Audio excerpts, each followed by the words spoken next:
Assalamualaikum warahmatullahi taala wabarakatuh. Alhamdulillahi rabbil alamin, wassalatu wassalamu ala asyrafil anbiya'i wal mursalin sayyidina wa maulana Muhammadin wa ala alihi wa sahbihi ajma'in. Subhanaka la ilma lana illa ma 'allamtana innaka antal alimul hakim. Wala hawla wala quwwata illa billahil aliyyil azim. ولا حول ولا قوة إلا بالله العلي العظيم ولا حول ولا قوة إلا بالله العلي العظيم. اللهم صل على سيدنا محمد وعلى آله وصحبه أجمعين. اللهم لا سهل إلا ما جعلته سهلا وأنت تجعل الحزن إذا شئت سهلا. رب اشرح لي صدري ويسر لي أمري واحلل عقدة من لساني يفقهوا قولي. ربنا زدنا علما وارزقنا فهما برحمتك يا أرحم الراحمين. أما بعد. Alhamdulillah, pertama dan selamanya marilah kita panjatkan puji dan syukur kita kepada Allah Subhanahu wa taala yang limpah dan kurnianya dapat lagi kita bertemu pada malam yang mulia ini. Seterusnya tidak lupa selawat dan salam kita ke atas junjungan besar Nabi Muhammad sallallahu alaihi wasallam yang semati menerusi barisan Imam Bilal, Siap dan seluruh ahli jawatan kuasa masjid. Seterusnya muslimin dan muslimat, mukminin dan mukminat, hadirin wal hadirat, ibu-ibu, ayah-ayah yang dirahmati Allah Subhanahu wa taala sekalian. Tuan-tuan, ibu-ibu, bapak-bapak yang dirahmati Allah Subhanahu wa taala, kita sambung lagi pembahasan ilmu tauhid dengan menggunakan kitab Misbahul Munir. Kita insya-Allah pada malam ini kita akan menguraikan tentang uraian sifat yang pertama, wujud, artinya ada. Bismillahirrahmanirrahim. Qala musannif rahimahullahu taala wa nafa'ana bi ulumihi wa barakatihi fid dharain amin. Kata musannif rahimahullahu taala, uraian sifat yang pertama, wujud, artinya ada. Wajib pada syarak atas tiap mukallaf mengetahui serta mengaku dalam hatinya akan tentu sungguh ada Allah Ta'ala, tak terima tiada, seperti firman Allah Ta'ala, fa'lam annahu la ilaha illallah. Artinya maka hendaklah kamu mengetahui dan mengaku bahawasanya tidak ada Tuhan melainkan Allah, yakni Allah Ta'ala jua yang ada. Jadi tuan-tuan, perempuan dan mati Allah Subhanahu wa Ta'ala, kita masuk pada pembahasan sifat yang pertama. Ini malam ni barulah kita masuk pada pembahasan sifat yang pertama daripada bilangan 20 sifat, iaitu sifat wujud, artinya ada. Jadi sifat yang pertama di dalam huraian sifat 20 tauhid 20 ni, yang pertama adalah sifat wujud. Jadi yang pertama sekali sifat wujud dia panggil sifat nafsiyah. Sifat nafsiyah ada satu sahaja, iaitu sifat wujud. Jadi sebagaimana kita maklum dah, 20 sifat yang wajib bagi Allah Subhanahu wa taala dibahagikan menjadi 4 bahagian. 20 sifat tadi tu dibahagikan menjadi 4 bahagian. Yang pertama sifat nafsiyah, yang kedua sifat ma'ani, yang ketiga sifat salbiyah. Sifat nafsiyah yang pertama, yang kedua sifat salbiyah, yang ketiga sifat ma'ani, yang keempat sifat ma'nawiyah. Daripada 20 dibahagi menjadi 4. Jadi pada bahagian yang pertama sifat nafsiyah hanya ada satu sifat sahaja, iaitu sifat wujud. Itu sifat ada bagi Allah Subhanahu wa ta'ala. Jadi ulama ni tuan-tuan, ulama tauhid ni, dia meletakkan sifat wujud ini adalah sifat yang pertama, seolah-olah mengisyaratkan bahawa itu sifat yang paling penting.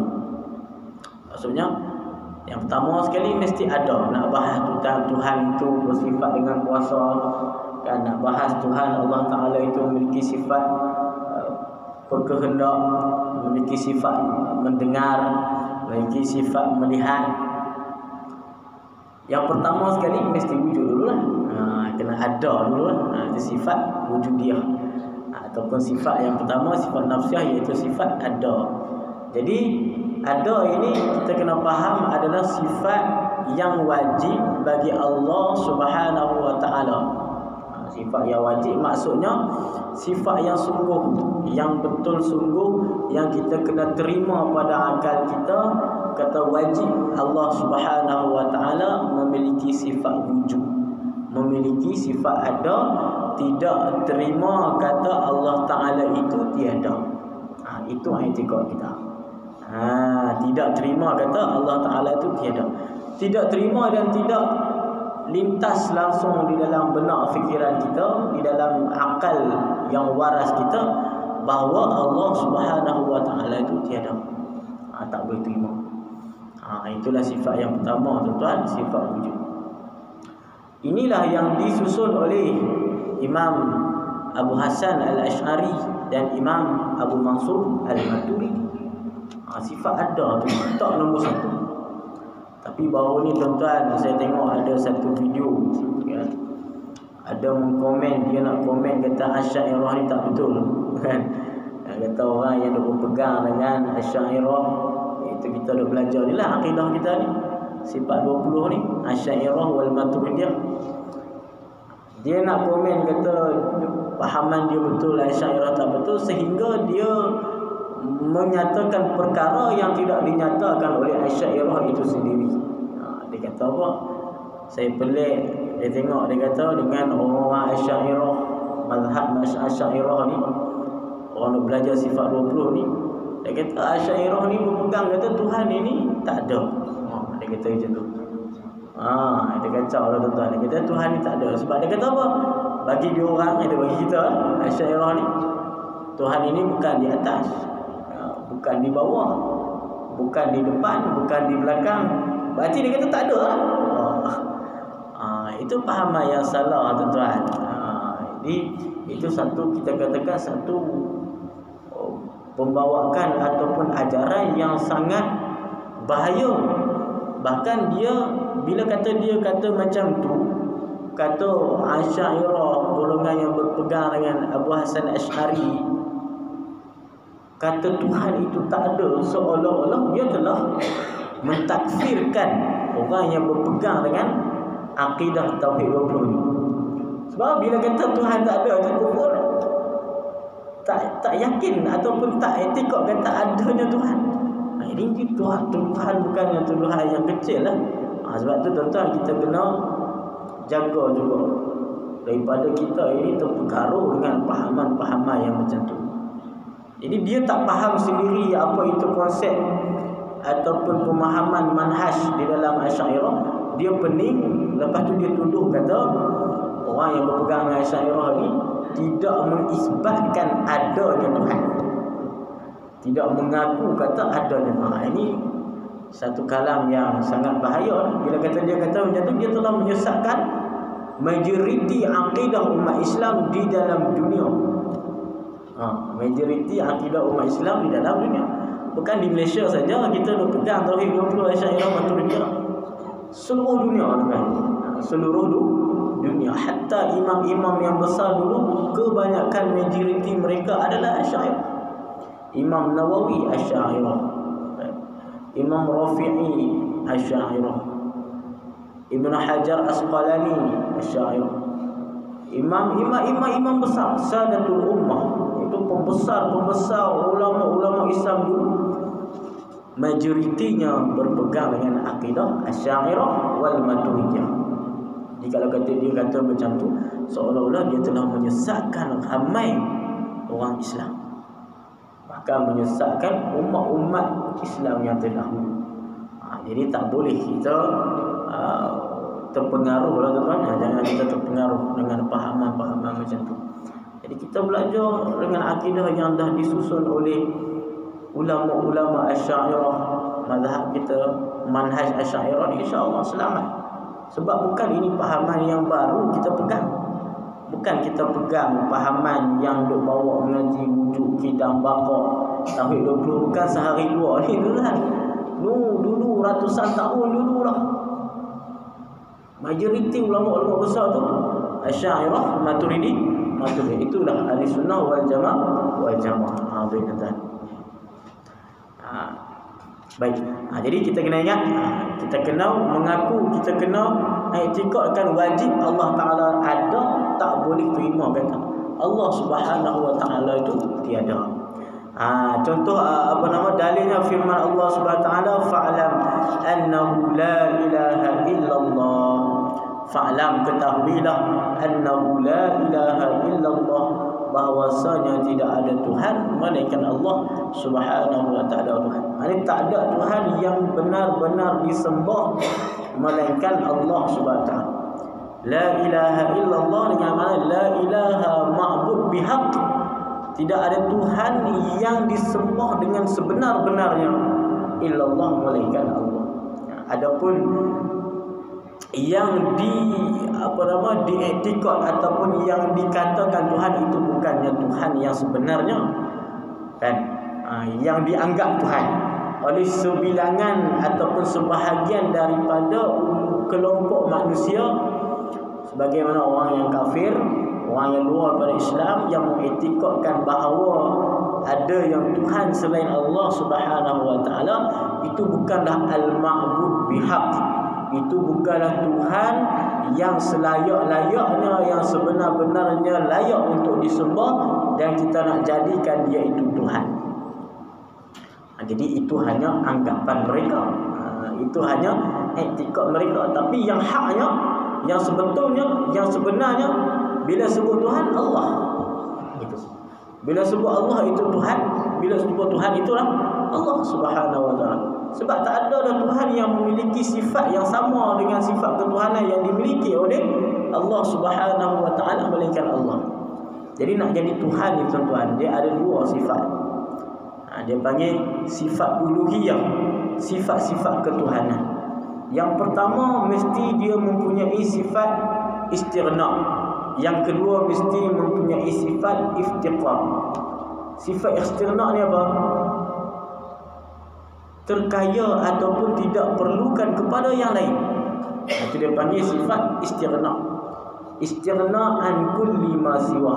Allah Taala tak perlu, Tuhan itu tak perlu, tidak berhajat kepada sesuatu yang lain daripadanya. Itu dia panggil sifat istighna. Yang kedua sifat ketuhanan dia panggil sifat iftiqar. Iftiqar ni iftiqaru kulli ma'adahu ilaih, iaitu berhajat, memerlukan yang lain kepadanya. Jadi nak jadi Tuhan, dia tak berhajat kepada yang lain.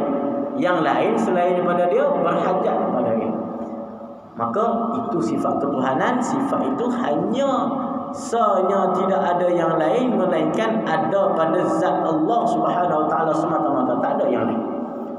Maka bila yang lain tak ada dua sifat ni, maka kita tak boleh anggap dia itu Tuhan yang benar disembah.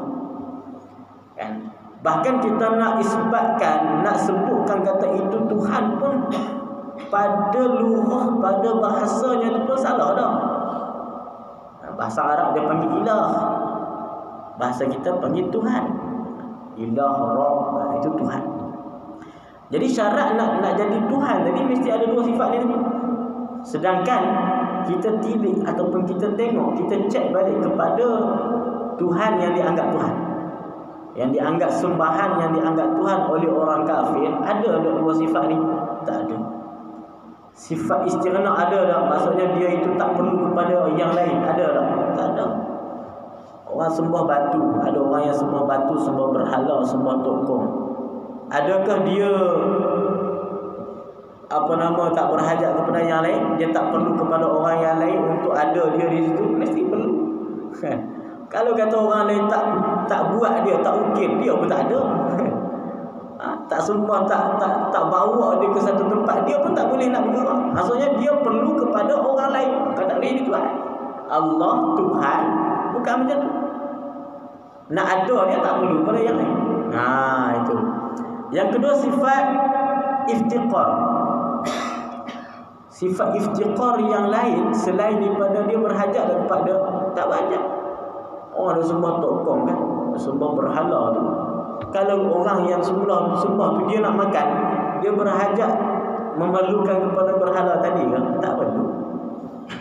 Bahkan dia tu sendiri pun tak boleh nak buat apa. Jadi tak ada sifat ketuhanan, tak boleh kita panggil Tuhan.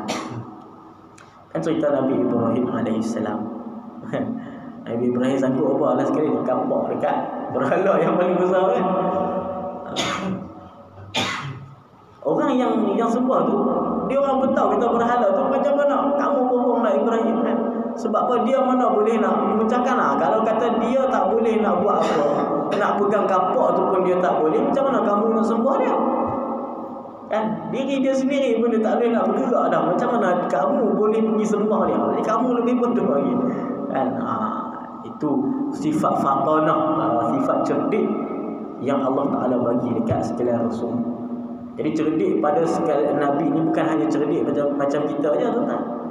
Cerdik yang boleh untuk bila mana adanya perdebatan, adanya puak-puak orang yang kafir yang nak menentang dakwah dia secara ilmiah ataupun secara nak berdebat, maka dia boleh balas balik debat dengan hujah, dengan dalil yang kuat. Maka itu sifat fatanah yang ada pada sekalian Rasul. Itu sifat yang wajib salah satunya bagi sekalian Rasul. Jadi berbalik kepada tadi tuan-tuan, jadi sembahan orang kafir itu pada hakikatnya tidak boleh kita katakan sebagai Tuhan. Kenapa? Kerana dia tidak memiliki sifat-sifat ketuhanan. Itu. Maka macam mana kita nak panggil apa?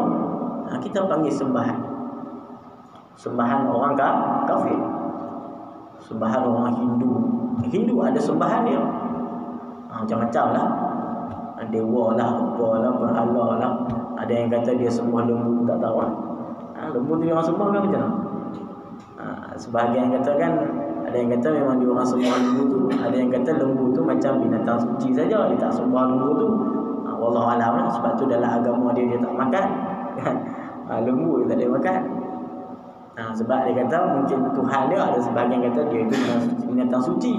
Wallahualam. Dia hakikat nak kata pun tak boleh pada sembahan mereka itu kita nak sebut Tuhan, sebab mereka tidak memiliki sifat-sifat ketuhanan. Jadi sifat ketuhanan yang istighna wal iftikar tadi hanya ada pada zat Allah Subhanahu wa taala saja. Jadi bila kita sebut Tuhan, Allah, bila sebut Allah, itulah tu Tuhan. Tak ada dah Tuhan yang lain. Tak ada dah Tuhan yang lain. Baik tuan-tuan. Baik, itu kita kena ingatlah. Itu sifat yang pertama, wujud artinya ada.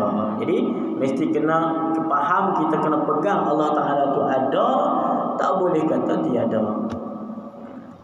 Kemudian datang pula orang nak iktiraf, kata kalau ada di mana?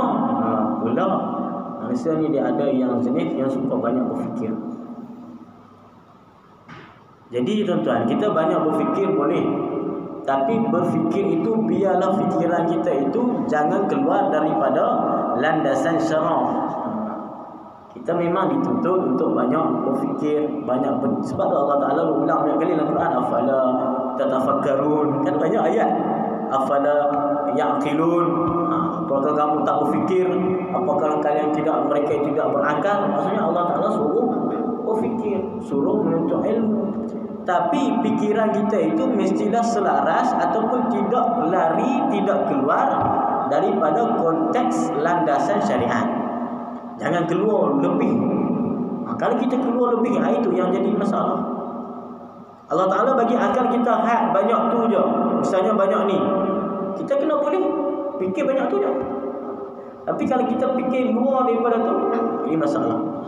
Sebab tu yang ada yang sampai tak bertuhan pun ada, jadi golongan ateis. Sebab aku dia fikir-fikir tak mencapai. Macam mana Tuhan? Kalau kata ada, kenapa kita tak nampak? Kalau kata ada, duduk di mana? Kita tidak disuruh kepada kita untuk berfikir sampai tahap sedemikian. Allah Ta'ala kata dia ada memiliki sifat wujud dengan dalil-dalil dalam Al-Quran, dengan dalil daripada hadis, dalil-dalil rumus-rumus yang dirumuskan oleh ulama-ulama dalam kitab mereka. Kita berpegang sebagaimana yang disebutkan oleh Al-Quran, oleh hadis Nabi SAW. Itu je. Tak boleh kita nak fikir dengan lebih lagi. Sebab hakikat Allah Subhanahu Wa Taala tak ada siapa pun yang tahu, tuan-tuan. Hanya kita boleh kenal Allah berdasarkan sifat-sifat Allah. Ada yang kita nak mengaji ni sifat 20 ni. Sifat 20 ni salah satu jalan untuk kita kenal Allah Ta'ala. Tapi kenal itu dengan sifat dia. Bukan kenal dengan macam kita boleh tengok ni kawan kita depan kita boleh nampak dia macam tu. Bukan. Jadi kita tak sampai tahap tersebut. Sebab tu ulama kata la ya'rifullah illallah. Tidak ada sesuatu pun orang pun yang mengetahui hakikat Allah melainkan Allah. Wal ajzu an darkil idrak. Kita lemah dalam kita berfikir tentang zat Tuhan. Kita lemah, tak boleh. Kalau kata Allah tak ada duduk di mana. Lepas tu kita mengaji pula dalam ilmu tauhid ni, Allah Ta'ala ada tapi tidak bertempat. Macam mana ada tapi tak bertempat? Kalau ada tu mesti bertempat. Kita duk bayang tu makhluk. Kita kena buang semua tu. Sebab tiap perkara yang terlintas dalam fikiran kita tu makhluk. Kita kata ada Allah Ta'ala tapi tak bertempat. Tidak ada masa. Allahu mawjudun bila zaman wal makan. Allah Ta'ala ada tanpa tempat, tanpa masa, tanpa waktu. Lepas tu ada tapi tanpa waktu tempat. Itu yang dia fikir banyak sampai last sekali dia isbat kata Allah Ta'ala ada mesti duduk di tempat. Itu salah. Itu pahaman-pahaman yang boleh menyebabkan akidah kita lari dan tergelincir daripada landasan sebenar ahli sunnah wal jamaah yang dirumuskan oleh para ahli ulama. Sebab tu tuan-tuan, pengalaman saya tengok orang yang kalau dia tidak mengaji ataupun tidak mendalami sungguh disiplin ilmu yang telah diuraikan dengan cara ilmu kalam, ilmu Asy'ariyah ni, ilmu tauhid akidah Asy'ariyah ni wal Maturidiyah ni, akidah dia tak kejap. Dia tak kejap. Jadi cara huraian dia boleh jadi salah. Boleh jadi dia sebut kata Allah Ta'ala boleh dalam syurga nanti nak letak dia duduk di mana pertama. Allah Ta'ala boleh nak letakkan diri dia di mana-mana sahaja. Boleh Allah Ta'ala meletakkan nak buat diri dia duduk di mana-mana. Tak boleh tuan-tuan. Sebab tu dia tak faham. Kalau kita mengaji dalam ini, nanti ada pembahasan bab sifat kudrat. Kudrat kuasa. Kuasa Allah Ta'ala untuk mengada dan meniada, melakukan satu perkara, itu muta'allaqnya kepada perkara yang mungkin sahaja. Maksudnya Allah Ta'ala nak buat, nak mencipta, nak mengada, nak meniada, nak letak benda tu, letak benda ni, pada sekalian perkara yang mungkin. Mungkin ni makhluk. Mungkin nak boleh kita kata perkara yang harus, macam kita makhluk. Akan tetapi sifat kudrat tadi dia tak bertakluk kepada perkara yang wajibat wal mustahilat. Maksud kenapa? Allah Ta'ala kuasa tak meletakkan zat dia pada satu tempat yang lain, letak zat dia dalam surga. Tidak boleh dibincangkan sebab itu mustahil. Sebab kudrat itu tak boleh bertakluk kepada perkara yang wajib. Sebab zat Allah Ta'ala itu masuk dalam perkara yang wajib. Mustahil pun tak boleh. Allah Ta'ala boleh tak nak cipta satu lagi Tuhan. Allah Ta'ala boleh tak nak buat ibu dan ayah dia. Allah Ta'ala boleh tak nak buat anak dia. Kita katakan itu mustahil kerana sifat kudrat tidak berfungsi kepada perkara tersebut. Ini kalau kata dia tak mendalami ilmu akidah yang disesuaikan dengan manhaj disiplin Asy'ariyah Maturidiyah ni, memang orang akan mudah pahaman dia akan tergelincir daripada pahaman yang sebenar. Paling mudah kita tanya Tuhan duduk di mana. Itu soalan paling mudah. Tanya aina Allah, Tuhan Allah Ta'ala duduk mana? Dah kata ada, duduk di mana Tuhan? Dia kata Allah Ta'ala duduk atas aras. Itu bukan manhaj ataupun pemahaman majoriti ulama. Allah Ta'ala bukan di atas aras, sebab aras itu tempat itu makhluk. Allah Ta'ala tak berhajat kepada makhluk. Kita dah sebut dah tadi, sifat ketuhanan tak perlu kepada yang lain perlu kat dia tak perlu kepada lain. Kalau kata duduk atas aras, dia perlu kepada tempat itu adalah makhluk. Sebab tu ulama kata man taraka arba' kamula imanuhu. Siapa yang meninggalkan 4 perkara, kamula imanuhu, imannya akan sempurna. Apa dia 4 perkara ni tuan-tuan? Yang pertama, mata, aina, kam. Satu lagi apa?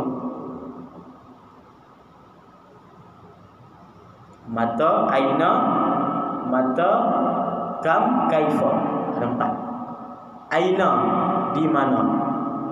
Tinggalkan persoalan itu kepada Tuhan. Jangan tanya Allah Ta'ala di mana.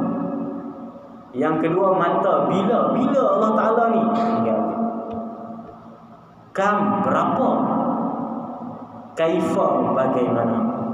Kalau kita tinggalkan 4 perkara ni, jangan kita persoalkan kepada zat Allah, zat Tuhan, maka insya-Allah akan kamula imanuhu, sempurna iman seseorang tersebut.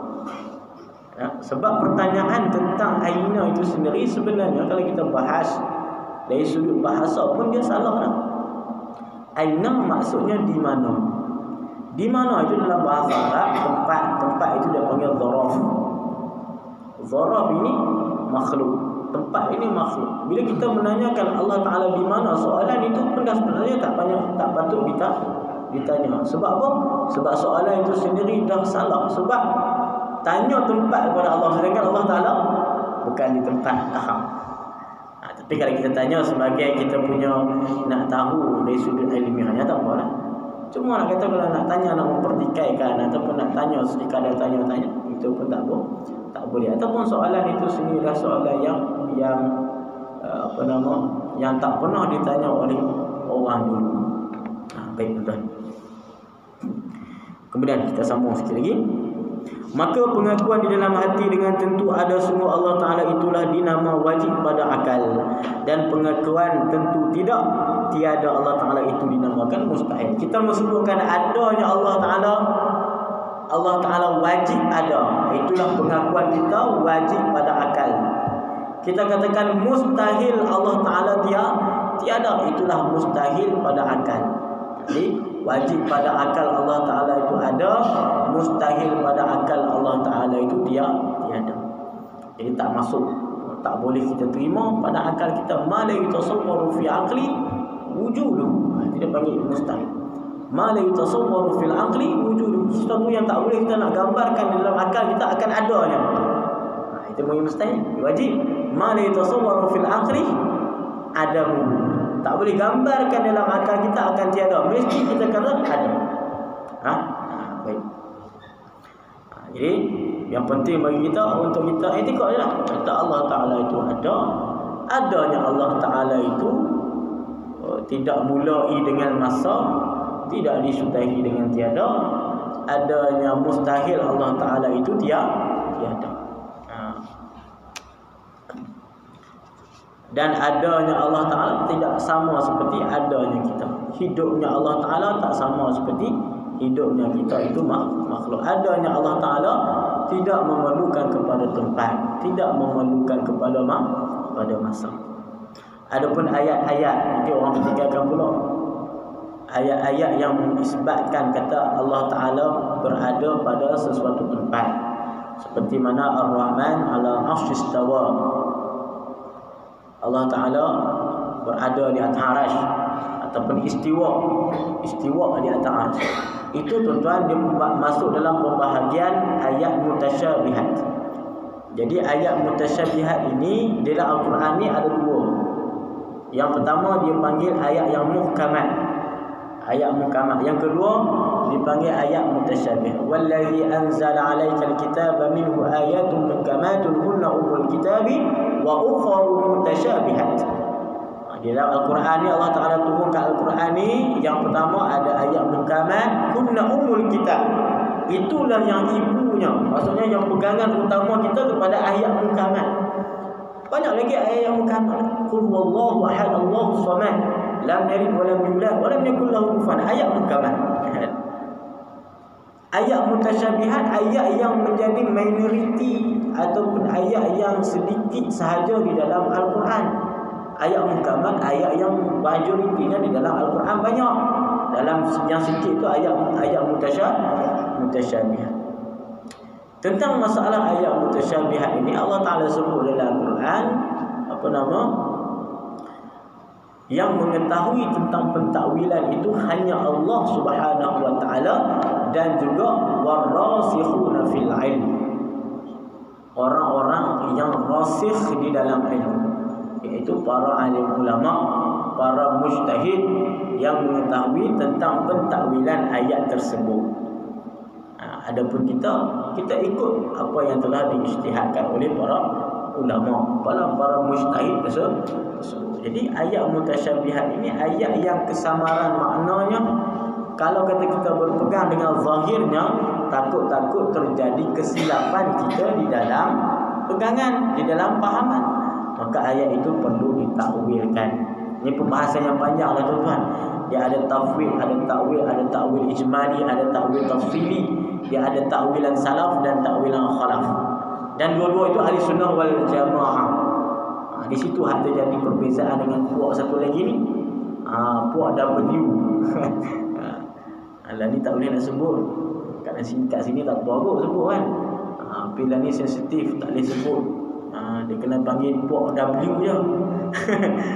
Sakit orang marah. Tapi itulah hakikat kita tuan-tuan.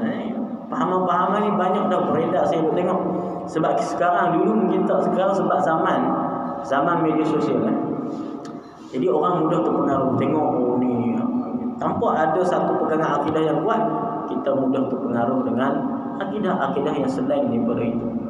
Maka orang tengok seronok berdirinya di atas nama sunnah dan sebagainya. Sunnah dan sebagainya, maka orang akan seronok ikut kata itulah sebenarnya pegangan yang sebenar, pegangan yang salafus soleh. Sebab sebenarnya ada khusus dalam bab itu banyaklah, terlalu banyak. Khusus kalau kita cek, kita kaji dalam bab akidah ni tuan-tuan, memang ada perbezaan di antara salafus soleh yang sebenar dengan golongan yang sekarang yang mengakui mereka itu daripada kalangan salaf. Banyak berbeza. Salah satunya pada ayat mutasyabihat ini pun ada perbezaan dia tu. Itu ada pembahasan dia tuan-tuan. InsyaAllah tinggal ada masa kita masuk bab dia. Nanti ada bab sifat mukhalafah apa semua tu, insyaAllah kita uraikan balik.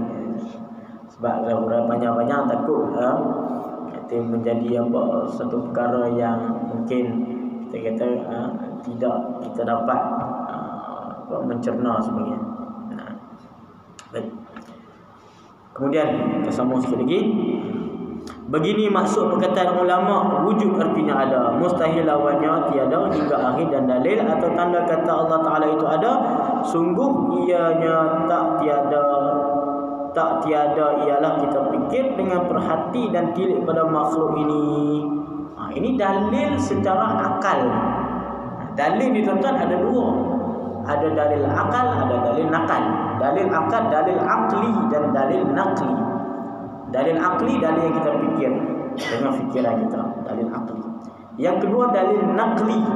Dalil nakli, dalil yang kita nakalkan daripada Al-Quran, daripada hadis. Iaitu dalil daripada ayat Al-Quran dan dalil daripada hadis Nabi SAW. Jadi dalil akal, mana dalil akli yang mengatakan Allah Ta'ala itu ada, wajib ada, mustahil tiada? Mana dalil dia? Dia kata apa? Kita tengok, perhati dan tilik kepada makhluk ini. Jadi adanya Allah Ta'ala, mana dalilnya? Adanya alam ini, adanya kita. Jadi alam, bila sebut alam ni tuan-tuan, bukan maksudnya bumi ini saja. Alam ni termasuk kita. Dalam istilahnya dipanggil kullu ma siwallah, tiap-tiap sesuatu yang selain daripada Allah maka dikirakan alam. Jadi kita alam, malaikat alam, jin, iblis, syaitan alam, bumi ni alam, matahari alam, bulan alam, segala jamadat, segala hayawanat, gunung ganang, pokok, semua itu kita katakan alam. Semua saja alam ini makhluk. Bila sebut alam, kullu ma siwallah, sesuatu yang selain daripada Allah, maka itu dipanggil alam. Jadi alam ni bukan pokok-pokok, tumbuhan saja. Kita kata itu alam sekitar kan, alam sekitar kita. Alam yang sekitar, alam yang tak sekitar ada lagi. Maksudnya kita sendiri itu pun dah alam. Jadi dalil kata adanya Allah, kita tengok pada alam ni, tengok kepada makhluk ini. Kenapa? Bila mana adanya makhluk ini, adanya kita, adanya alam, ada makhluk ni, maka mesti ada pencipta dia. Maka penciptanya siapa? Allah Subhanahu wa ta'ala. Jadi kita fikir, tengok Takkan tiba-tiba ada ni dunia kita ni, tiba-tiba takkan ada macam tu. Sebagaimana etikot sebahagian orang, sebagaimana etikot ahli falsafah barat. Ahli falsafah barat yang tuan, ulama menolak mereka ini dan mengkufurkan mereka. Salah satunya adalah kerana mereka ini berpendapat bahawa alam yang ada ini, dunia kita yang terjadi ini, adanya dengan dirinya sendiri. Tidak ada satu kuasa, ada makhluk yang mentadbir alam, yang menciptakan. Mereka tak mengaku kata adanya Tuhan. Mereka kata alam ini qadim, alam ini ada macam tu.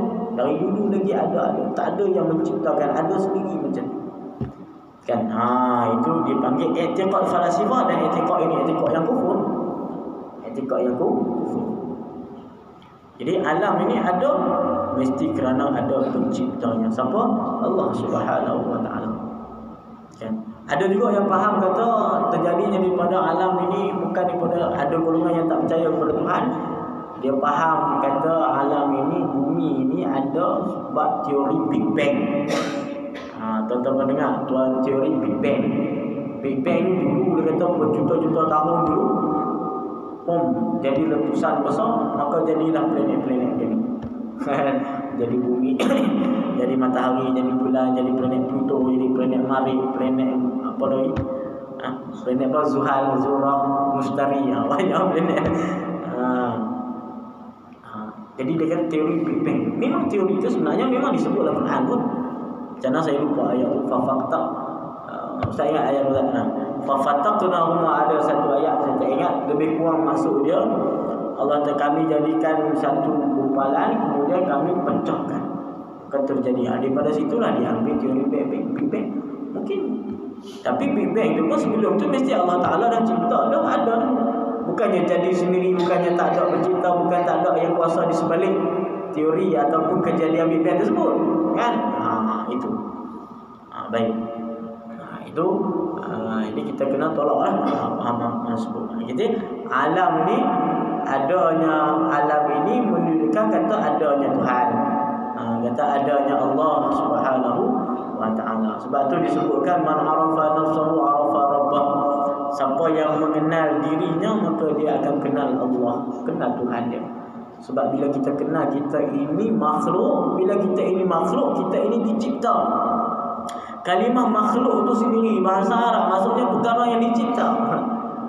Makhluk isim fa'il, isim maf'ul, isim maf'ul maksudnya perkara yang dicipta.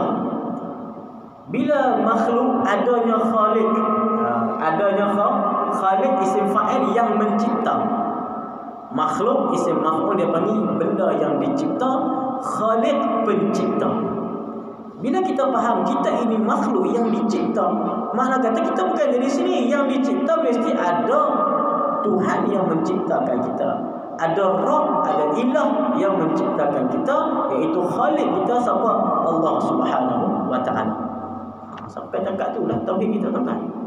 Kan? Lepas tu tak payah duk fikir lagi tentang kalau adanya duk mana Tuhan itu. Apa nama? Kita akan belajar pula pembahasan khusus satu persatu. Baik. Kubarah 8.30. Tak bunyi kan? Bunyi kita berhenti. Baik tuan-tuan.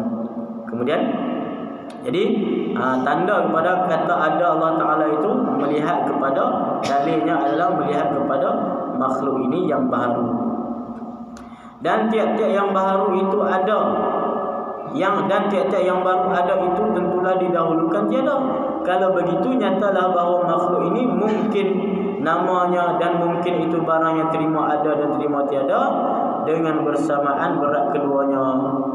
Bahkan berat sebelah tiada kerana asal tiada, dan ringan sebelah ada, tiba-tiba ringan itu jadi berat, maka tentulah tak terima pada akal kita nak jadi berat sebelah yang ada ringan itu dengan sendiri. Bahkan mestilah ada yang memberatkan beri ada makhluk ini, dan yang memberi ada itulah Allah Ta'ala yang tentu ada, tak terima tiada sekali-kali. Ini kata-katanya ibarat yang disebutkan dalam kitab ini. Kesimpulannya nak sebut apa? Nak sebut bila mana adanya Allah, adanya kita, Maka kita ini baharu. Baharu ni benda yang dulu tiada kemudian ada. Dulu kita tak ada kemudian ada, dan kita akan tiada. Bila mana tiada kemudian ada, baharu makhluk ini, maka mestilah ada yang membaharukannya, mesti adalah yang mengadakannya, kemudian yang meniadakan. Maka tak boleh kita terima, tak dapat tidak, mesti kita kena terima bahawa yang menjadikan kita itu adalah Allah Subhanahu wa taala. Itulah akidah kita. Begitulah pengakuan di dalam hati tiap-tiap mukallaf yang wajib atasnya mengetahui akan dia. Lagi yang betul dengan nas Quran dan hadis yang menunjuk keduanya ada Allah Subhanahu wa taala, seperti firman Allah, Allahul ladzi khalaqas samawati wal arda wa ma bainahuma al-ayah. Jadi Allah Taala disebut dalam Quran, Allahul ladzi khalaqas samawati wal arda wa ma bainahuma. Allah Taala yang menciptakan langit dan bumi dan barang yang di antara keduanya, iaitu ni kita ni, anginnya, apa, makhluk yang ada di antara bainas samai wal ard, di antara langit dan juga di antara bumi. Bahkan luar daripada ini pun Allah Ta'ala sekalian. Kalau kata ada makhluk yang duduk lagi di alam yang lain pun Allah Ta'ala semua. Bukan alam yang tak nampak saja, alam yang di alam semesta sana kan, duduk di planet kan, duduk di mana lah, ada alien kan, kata kan. Semua itu pun adalah ciptaan Allah Subhanahu wa Ta'ala. Maka dengan firman Allah itu nyatalah bahawasanya Allah Ta'ala telah mengaku ia adanya di dalam Al-Quran. Jadi tak boleh kita tolak, ini qat'i. Ayat Quran qat'i. Allahul ladzi khalaqas samawati wal ard. Allah lah yang menciptakan bumi, Allah lah yang menciptakan langit. Tak boleh orang yang tolak ayat ini kata bukan Allah yang menciptakan bumi, bukan Allah yang menciptakan langit, maka kufur qat'an. Secara pasti akan kufur kerana dia menolak ayat Al-Quran yang qat'i. Qat'i ni maksud apa? Yang sebut yang tak boleh kita tolak. Ayat Quran ni dalilnya dalil yang qat'i, maka tak boleh kita tolak. Maka orang yang menolaknya adalah orang yang kufur pada Allah SWT. Wal'iyadzubillah. Dan kita pula kena mengaku dalam hati dengan ada Allah yang membetuli dengan pengakuan Tuhan di dalam Quran itu. Itulah dikatakan orang beriman dengan Allah Subhanahu wa ta'ala. Jadi kita kena mengaku lah kata Allah Subhanahu wa ta'ala itu ada. Jadi tuan-tuan, kalau kita pergi mendalam pembahasan ulama pada sifat wujud, sifat ada ni, nanti memang ada pembahasan yang khusus. Nanti ada khilaf tentang sifat ada itu amrun i'tibari ataupun hal. Itu masuk dalam pembahasan ilmu kalam. Ilmu kalam pembahasan yang agak mendalam, yang bukan lagi pada pembahasan fardhu ain. Kalau saya nak jelaskan boleh, tapi kita tengoklah kalau ada masa nanti. Nanti ada pembahasan. Tapi itu yang dah lebih lah, yang tambahan lah. Tapi kalau kita dah etikad dan faham Allah Ta'ala ada ni, cukuplah fardhu ain kita. Tapi nak lebih lagi, itu ada pembahasan yang khusus. Jadi kalau mengikut Imam Abu Hasan Al-Ash'ari mengatakan sifat wujud itu kenanya kepada ainul mawjud. Kalau pandangan Fakhruddin Ar-Razi, Imam Fakhruddin Ar-Razi mengatakan sifat wujud itu ghairu ainil mawjud. Itu pembahasan yang agak mendalam. Maksudnya bila kata ada ni, ada tu mana? Ada tu kena kepada ain, perkara, zat. Tapi itu pendapat Imam Abu Hasan Al-Ash'ari. Pendapat Imam Fakhruddin Ar-Razi, ada itu kena dia bukan kepada benda yang wujud, tapi kena kepada hal dia panggil. Kena kepada hal. Maksudnya sifat wujud itu tak ada. Sifat wujud itu adalah sifat yang menengahi di antara ada dan tiada. Itu agak payah untuk kita faham. Contohnya ni, saya ada di depan ni, saya ada. Mana sifat ada saya? Sifat wujud saya. Sifat wujud. Kita tak boleh mengetahui. Yang kita tahu kata saya ni ada. Yang ada ni yang tuan-tuan nampak, yang kita nampak ini adalah zat diri saya. Tapi sifat wujud bukan zat ni. Sifat wujud adalah sifat yang menceritakan kata ada keadaan, sifat hal yang kita yang menciptakan adanya. Jadi sifat wujud itu bukanlah diri, bukan ain, bukan zat saja. Itu atau qaul Imam Fakhruddin Ar-Razi. Dia panggil sifat wujud itu ghairu ainil zat atau ghairu ainil mawjud, bukan pada diri. Botol ni kan, botol ni ada tak botol ni? Ada. Okey, mana ada dia? Sifat ada dia tu. Kita tak boleh tengok sifat ada tu. Sifat ada tu sebenarnya tak ada, tapi kita faham kata sifat ada tu. Yang ada ni yang kita nampak itu adalah zat.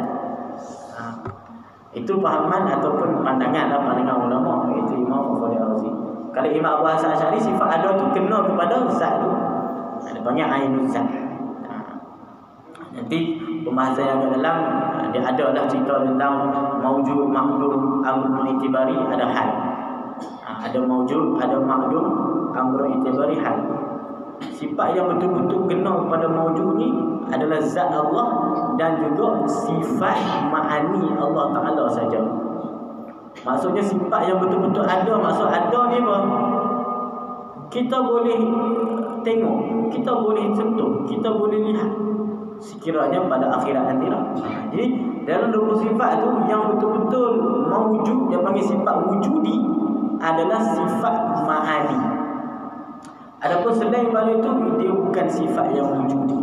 Sifat yang wajib kita tahu, kita faham, tapi hakikat sifat itu dia bukan wujud. Itu agak payah sikit teman.